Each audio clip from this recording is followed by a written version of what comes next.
পরিবর্তন তো ডেফিনেটলি চাই, বাট কখন কিভাবে হয় সেটাই দেখার। রাস্তা দিয়ে কিন্তু হাঁটছি না, হাঁটছি ড্রেনের মধ্যে দিয়ে।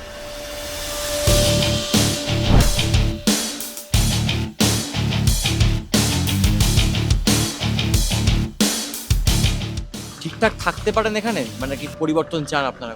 পরিবর্তন তো চাই, কিন্তু পরিবর্তন হচ্ছে কোথায়? আচ্ছা, মনস্বী বাড়ি কাজ করেন? রাস্তাঘাটের অবস্থা তো খুব মানে খারাপ দেখছি। চলছে তো কাজ। আচ্ছা, তৃণমূলই থাকবে বর্তমান বাজারে। আমরা চাইছি যে বিজেপি আসুক, বাংলার উন্নতি হোক।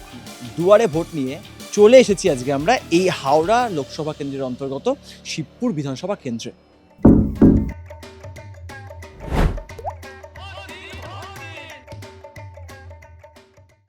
দিদি, আপনার কাছে একটা প্রশ্ন আছে, আপনি কি এখানকার? আপনার মাসির বাড়ি এখানকার, মানে আপনি ছোট থেকে এখানে আসছেন? আর রাস্তাঘাটের কি অবস্থা, মানে এখানকার রাস্তা? রাস্তাঘাটের প্রচুর খারাপ অবস্থা। ইনফ্যাক্ট এটার জন্য অনেক দিন ধরে আমার আসতে ডিলে হয়েছে, অনেক কাজের জন্যই আর কি আসা। কিন্তু যখনই মাসিকে ফোন করছি যে আসবো, মাসি বলছে এখন আসিস না, এখানে বাইক ঢুকবে না, গাড়ি ঢুকবে না। তো এটা মোটামুটি আই থিঙ্ক অনেক দিন ধরেই চলছে, আর আমি তো অ্যাটলিস্ট সেটা ফিল করছি। বাট আজকে নিরুপায় হয়ে আসলাম, কিন্তু এসেও দেখছি মানে ওখান দিয়ে তো পাস করাটা খুবই ডিফিকাল্ট। তো মোটামুটি কষ্ট করে আসছি আর কি। বাট রাস্তার কাজ হচ্ছে, জানি না কখন কি শেষ হবে। কিন্তু একটা সমস্যা এখানে রয়েছে রাস্তাঘাটে। হ্যাঁ অবশ্যই, কারণ আমি মাসির বাড়ি যেহেতু আসি, তো মোটামুটি জানি এখানে একটা জল জমারও বিশাল একটা টেন্ডেন্সি রয়েছে। কারণ একটু বৃষ্টি হলেই দেখি এখানে জল জমে যায়। প্রথমত ওই সামনে যে ব্রিজের যে জায়গাটা স্টেশনের ওখানে প্রচুর জল জমে। তো অবশ্যই মানে যাতায়াত, আর যারা বিশেষ করে এখানে থাকে তাদের তো রেগুলার যাতায়াতে প্রচুরই প্রবলেম হয়। হ্যাঁ এই সমস্যাগুলো কিন্তু লেগে রয়েছে। অবশ্যই। তবে আমি যেখানে থাকি সেখানেও আমি দেখছি আমার সামনেও এরকম চওড়া রাস্তা আছে, সেখানেও পুরো খুঁড়িয়ে টুড়ে একাকার কাণ্ড। তাহলে কি ওভারঅল বলতে পারি বাংলা একটা পরিবর্তন কি চান আপনারা? পরিবর্তন তো ডেফিনেটলি চাই, বাট কখন কিভাবে হয় সেটাই দেখার।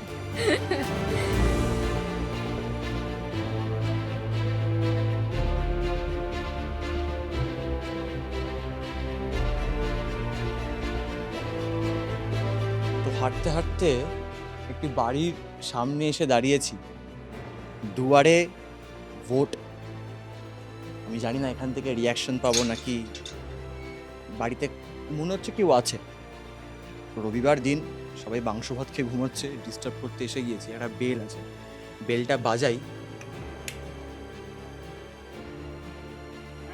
দাদা বলছি একটা প্রশ্ন আপনার কাছে। বলছি গত 5 বছরে বিধায়ক কাজ করেছেন এখানে? আচ্ছা আচ্ছা, এমনি আপনাদের কোনো দাবি দাওয়া আছে? জল জমে তো বর্ষাকালে, হুম। ওই জলটা যাতে না জমে এটাই একমাত্র দাবি, প্রায় সবারই প্রায় একই দাবি। আচ্ছা, মানে এমনি সব ঠিক আছে, জল জমা ছাড়া? হ্যাঁ, জল জমা ছাড়া মশার উপদ্রব, না হলে যা ড্রেন না থাকলে মানে আপনারা আবার মনস্তি বাড়িকেই চান? দাদা দাদা দাদা হাসছেন। যাই হোক, বেলটা এখানে বাজিয়েছিলাম, উত্তরটা ওপর থেকে এলো। দাদা কিন্তু অনেকগুলো বিষয় বলেছে। মেন পয়েন্ট, হাওড়া আসলেই কেন এই জল জমার সমস্যা দেখা দেয়। দেখা যাক অন্য কোনো বাড়িতে যাই, সেখানকার মানুষজন কি এই জল নিয়েই তাদের যন্ত্রণার কথা জানান। দাদা কি দরজাটা বন্ধ করে দিলেন? একটা প্রশ্ন ছিল আপনার কাছে, একটা প্রশ্ন। আসা যাবে? বেশ, দাদা বলেছে আসা যাবে। বাংলায় ভোটও এসে গিয়েছে দাদা। কি সুন্দর একটা উঠোন, এবং বাংলার ভোটটা কি এত সুন্দরভাবে হবে এবারে এখানকার ভোট? এখানে ভোটে কখনো গন্ডগোল হয় না, এখানে ভোট ভালোই হয়। আমরা কখনো ঝামেলা ফেস করিনি। আচ্ছা, বলছি পরিবর্তন চান? পরিবর্তন বলতে এখানে তো লোকাল এখন কাউন্সিলর কেউ নেই। ভোট হোক, কেউ একজন আসুক যাতে আমাদের উন্নয়নটা ঠিক মতো করে হয়। বিধায়ক তো মনস্তি বাড়ি কাজ করেছেন লাস্ট 5 বছর। আমরা আমাদের এমনি রাস্তাঘাট এখানে হয়েছে দেখেছি। আপনার বাড়ির সামনে দেখলাম কত বড় গাড্ডা, বড় বড় ড্রেন। আড্ডা নয়, ওখানে ড্রেন হচ্ছে। এখানটায় জল জমার একটা সমস্যা ছিল, তারপরে আমরা আবেদন করেছিলাম সবাই মিলে, এখানে ড্রেনের ব্যবস্থা হয়েছে। এরপরে বলেছে রাস্তাও হবে, তাহলে তো ভালোই হবে। যে জল জমার সমস্যাতে আমরা অনেক দিন ধরে ভুগছিলাম, সেটার থেকে নিস্তার পাওয়া যাবে। এখানে লেখা আছে আমাদের পাড়া আমাদের সমাধান, আপনার মতামত, আপনার প্রয়োজন, আপনার সিদ্ধান্ত। 26-এর বিধানসভা নির্বাচনে এই আমাদের পাড়া আমাদের সমাধান তো হচ্ছে। এই পাড়ার মানুষজন যেহেতু আমরা শিবপুর বিধানসভায় আজকে সাঁতরাগাছি স্টেশনের ঠিক অপোজিটেই এই রাস্তা, এবং এই গলির মধ্যে আমরা বিভিন্ন ফ্ল্যাট বা এরকম বিভিন্ন জায়গায় ঘুরে বেড়াচ্ছি। আদৌ কি কোনো রকম সমাধান তারা পেয়েছেন? সেটা হতে পারে বিরোধী, সেটা হতে পারে শাসক দলের সমর্থক।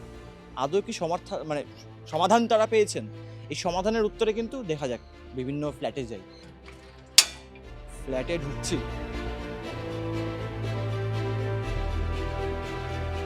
বলছি কেউ আছেন?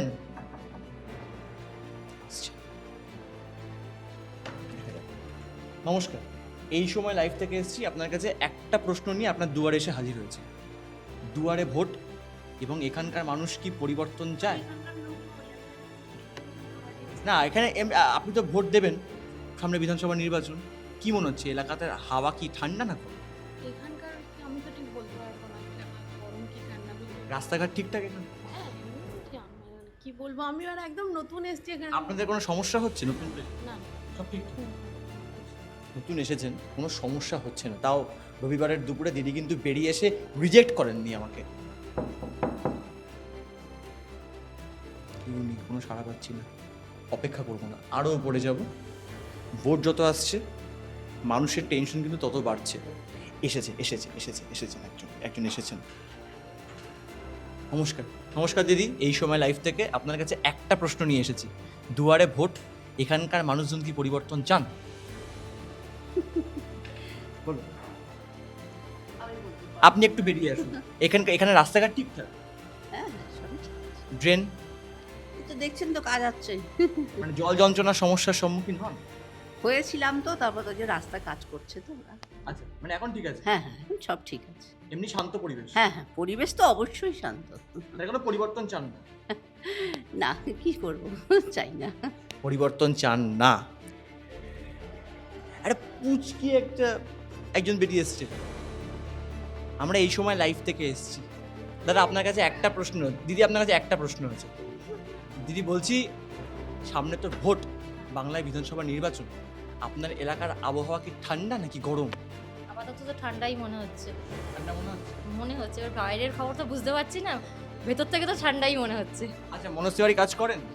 রাস্তাঘাটের অবস্থা তো খুব খারাপ দেখছি। চলছে তো কাজ, আচ্ছা, কাজ চলছে। আমি দেখতে পাচ্ছি ভেতর থেকে আরেকজন দিদি, মানে দিদিকে প্রশ্ন করছি। দিদি, হ্যাঁ দিদি বলছেন ভালো খবর আছে। বলুন। লাইট হয়ে গেছে, আচ্ছা, খুব ভালো খবর। ও মাই গড, বলো, আমাদের সব লাইট দিয়ে দিয়েছে।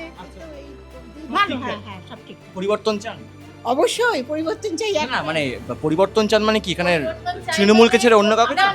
হ্যাঁ, আমি একটা তো অখুশি, 5 বার আমি গেছি, ভাতাগুলো পাইনি। লক্ষ্মী তো হবেই না, আমার এখন বার্ধক্য ভাতাগুলোই পাচ্ছি। আসলে প্রচুর দুয়ারে দুয়ারে ঘুরছি তো আজকে আমরা এই শিবপুর বিধানসভা কেন্দ্রে আজকে আমরা এসে গিয়েছি, এবং এখানে একটা বড় পাহাড় দেখতে পাচ্ছি। এই পাহাড়ের পাশেই ড্রেন তৈরি হচ্ছে। সামনে বাংলার বিধানসভা নির্বাচন এবং তার আগে এই ড্রেন তৈরি হচ্ছে। অনেকে বলছে যে বাংলায় বিধানসভা নির্বাচনের আগেই নাকি এরকম বিভিন্ন জায়গায় ড্রেনেজ সিস্টেমের কোথাও গিয়ে উন্নতি ঘটে, জল ব্যবস্থার উন্নতি ঘটে। তাহলে গত 5 বছর ধরে কিছু হয়েছে কি হয়নি, বাড়ির লোকজন, ফ্ল্যাটের লোকজন তো বলছিলই আমাদেরকে। তবে এখানে একটি দোকান দেখতে পাচ্ছি, অনেক পুরনো দোকান। জানি না, ভেতরে একজন দাদা অনেকক্ষণ ধরে কাজ করছেন, তিনিও তো অনেক দিন ধরে এই এলাকারই একজন মানুষ। তিনি কিভাবে দেখছেন, একটু আমি ভেতরে ঢুকবো এবং দেখা যাক। দাদা দুয়ারে ভোটে আমরা করছি, দুয়ারে যাচ্ছি। আজকে আপনার দোকানের দুয়ারেও এসে গিয়েছি। বলছি এখানকার আবহাওয়া কি বুঝছেন? সামনে তো বিধানসভা নির্বাচন বলতে এখন বোঝা যাচ্ছে যে তৃণমূলই থাকবে বর্তমান বাজারে। কেন বাঙালিরা কজন ভোট দেয়, বাইরে সব ছেলেরা চলে যায়। এখন তাদের পরিবারদের মধ্যে 2 ছেলে 2 ছেলেই বাইরে, তার বউ বাইরে, স্বামী স্ত্রী 2জন। মুসলিম ভোট থেকে বেশি সংখ্যা ভোট আসে, তার জন্য ভোট হওয়ার পরেই তো তারাই বেরিয়ে আসে। আপনি বলছেন তৃণমূলের একটা বড় ফ্যাক্টর হচ্ছে সংখ্যালঘু ভোট? সংখ্যালঘু মানে যে আপনাদের এখানে বিধায়ক তো মনোজ তিওয়ারি, তো মনোজ তিওয়ারি গত 5 বছরে কাজ করেছে? হ্যাঁ, করেছে, কিছু কাজ করেছে। এখানে জল জমে এই রাস্তা জল জমে না? হ্যাঁ, জল। হাওড়া মানেই জল জমার একটা কিন্তু তকমা লেগে গিয়েছে। হ্যাঁ, লেগেই রয়েছে। এই তকমা ছাড়া যাবে? সারা যাবে বলতে মনে হচ্ছে কিছুটা সুরাই হতে পারে। হতে পারে। বলছি আপনার বাড়ি কি এটাই, মানে এই দোকানের পিছনে কি আপনার বাড়ি? না, আমার বাড়ি একটু দূরে, কিন্তু এই দোকান আমার 35 বছর আগেকার দোকান। এ 35 বছর? হ্যাঁ। মানে বামেদের সময়ের আগেকার আপনি বলতে যাচ্ছেন ওরকম? মানে তো তারা শুনুন না, বামেরা এখানে কাজ করে, বামেরা এখানে কাজ করে, বামেরা কাজ করেন, বামেরা এখানে কাজ করে। বামেরা আবার ফিরবে, ফিরবে, বামেরা কোনোদিনই আসতে পারবে না। আসতেই পারবে না। আসতেই পারবে না, অসম্ভব।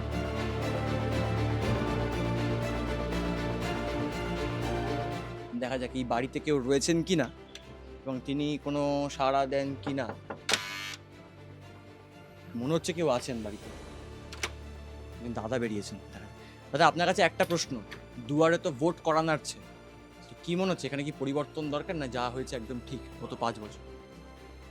ভীষণভাবে পরিবর্তন দরকার। গত 5 বছর নয়, গত 11 থেকে আমরা ভীষণ জল যন্ত্রণায় রয়েছি।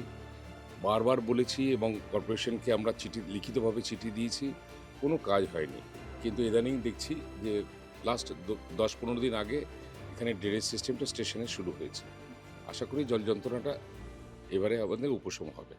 আদারওয়াইজ অন্য সময় এতটা জল জমে যায় যে 7-8 দিন 10 দিন ধরে আমাদের বেরোতে পারি না, এবং মশা, প্রচুরভাবে মশা বাড়ে, জল স্ট্যাগনেন্ট হয়ে যায়। যার জন্য দেখুন রাস্তা উঁচু করা হয়েছে, এ হয়েছে, কিন্তু এটা কোনো সমস্যা নয়। ড্রেনেজ সিস্টেমটা এখানে খুব দরকার।